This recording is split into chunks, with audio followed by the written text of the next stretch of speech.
guys, this is Idle Hands once again, and as promised, today we'll talk a little bit about how to tank Kobold Leader.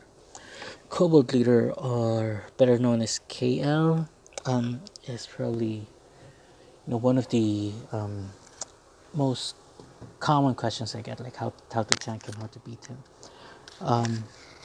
During this phase of the game, it's he and Detail. They're probably one of the least hunted MVPs in the game.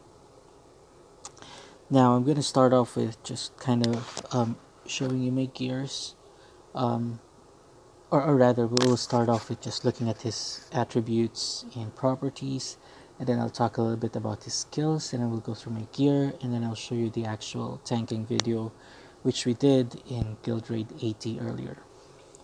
Okay, so first off, let's look at Kobold Leader. So Kobold Leader's wind property is demi-human and medium-sized.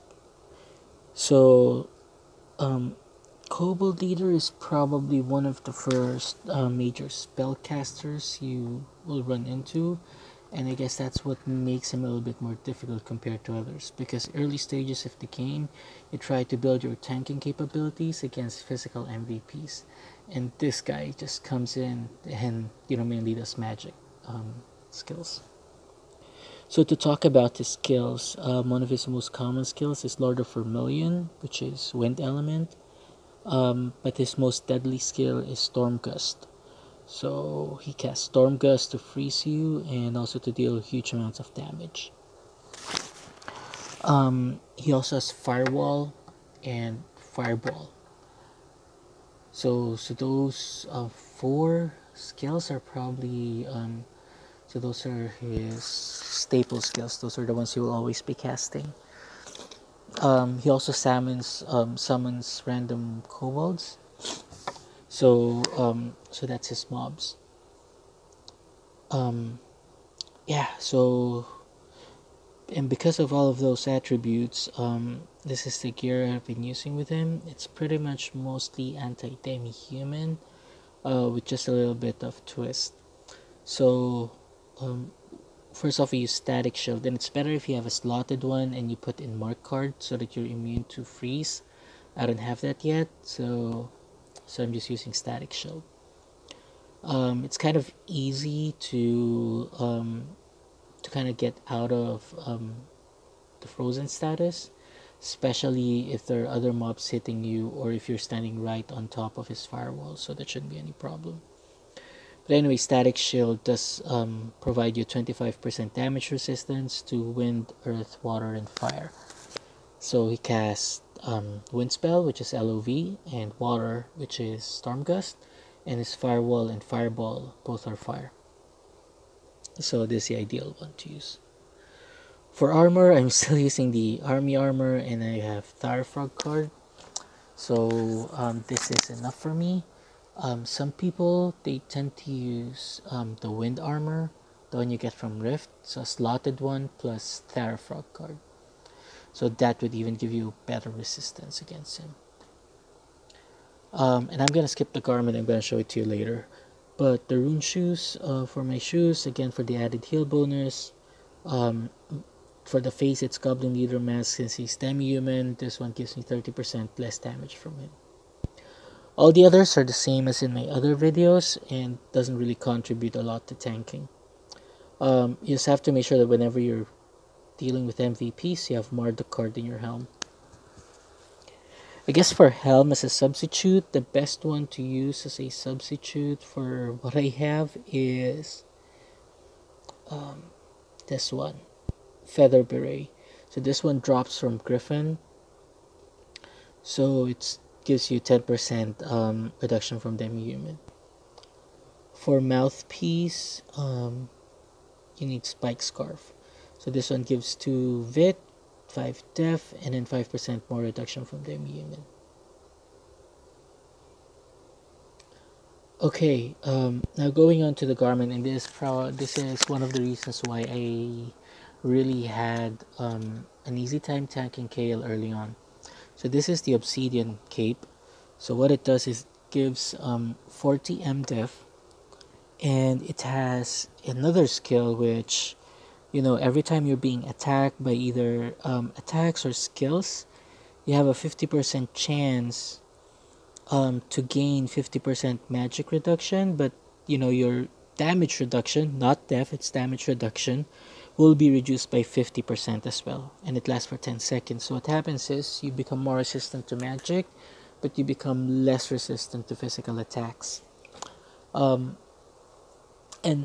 why did I pick this despite that staggering drawback? One is Kobold is a caster, so he just casts spells one after the other. And even if he hits me with his normal attack, I'll probably either block it with parry or it's gonna be blocked by safety wall. So this one, for me, is an ideal cape to use early game, okay, against Kobold Leader. So my stats are the same, it's 99 vit, and then the rest, whatever I want. You could probably make use of putting all the rest in int, so that you have extra SP. Okay, runes wise, and this isn't set up for the tank runes, but let me just show you real quick. So what you'd really need as far as tank rune goes is, what's that again? This one. So this increases the range of taunt.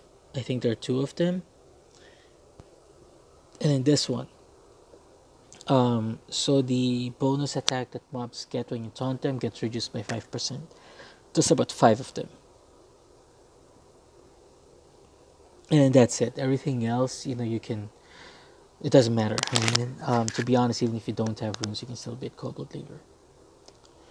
Okay, so that's it for equips and a little bit on the background for Kobold Leader. Next off I will play the video where we were actually, trying to kill him in in Guild Grade 80.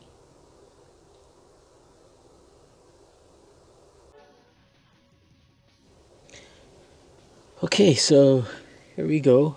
So this is Guild Grade 80, and we're up against Kobold Leader. So I'm just fixing my skills, and one thing you all have to understand is Kobold Leader has physical damage reflect, so it's not a good thing to try to hit him even with normal attacks. And he also has heal shield against physical damage. So every time you hit him with physical damage, he will just heal. So for him, it's best to bring a mage or a wizard and a trapper.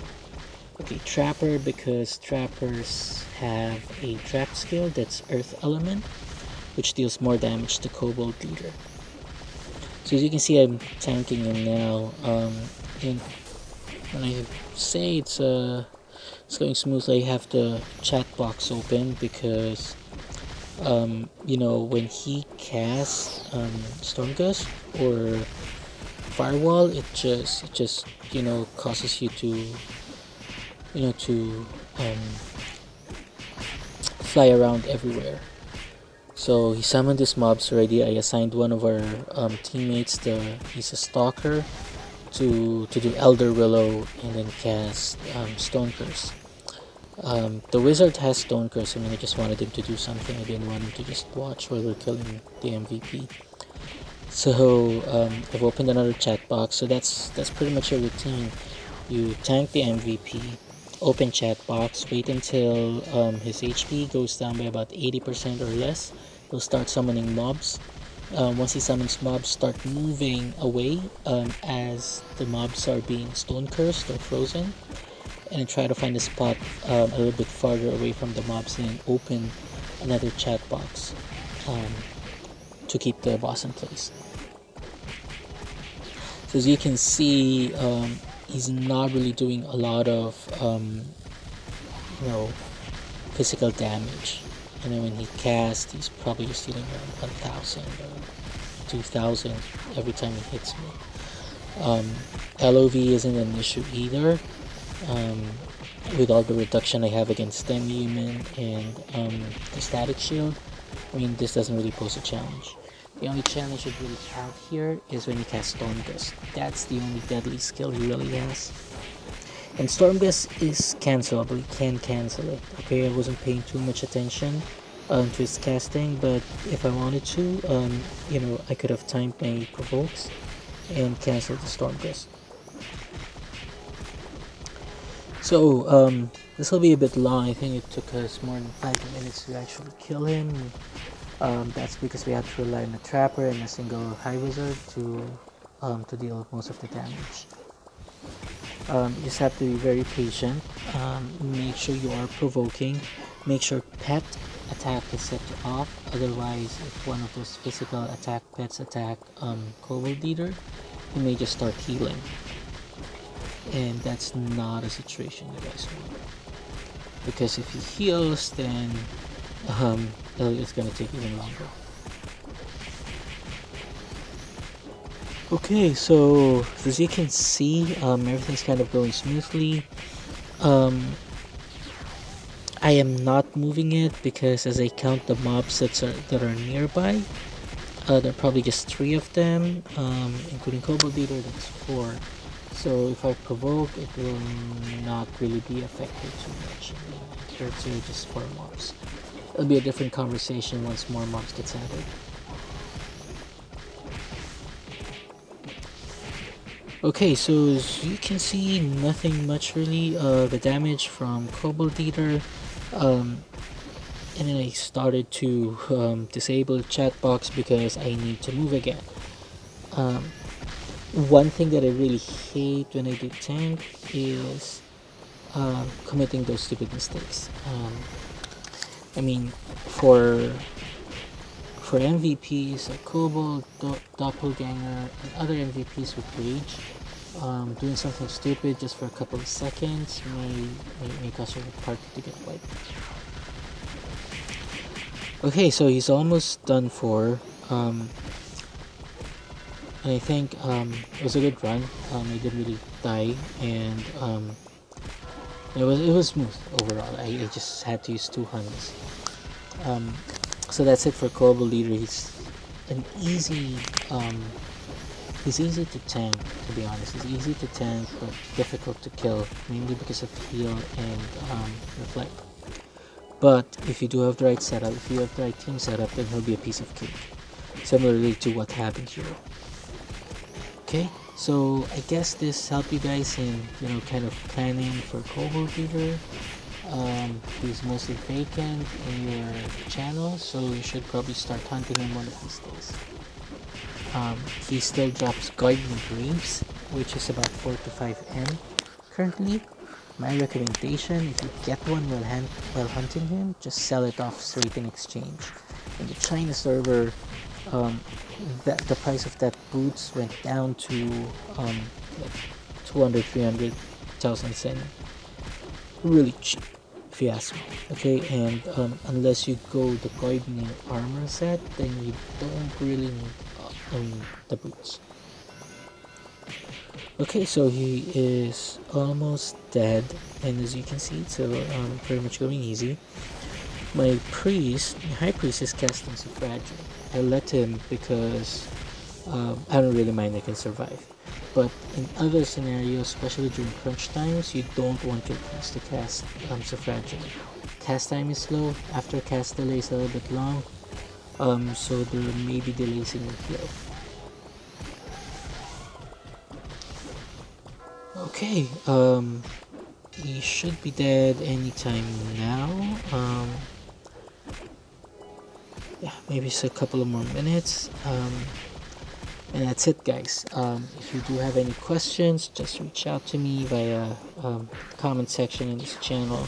I'm also active in the Ragnarok online Discord server. So my name is Idlehands.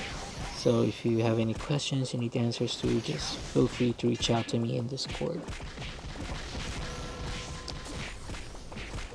Okay, so again, thanks guys for watching. I will be working some other videos and upload them as they become available. Thank you again, and I will see you in our next video.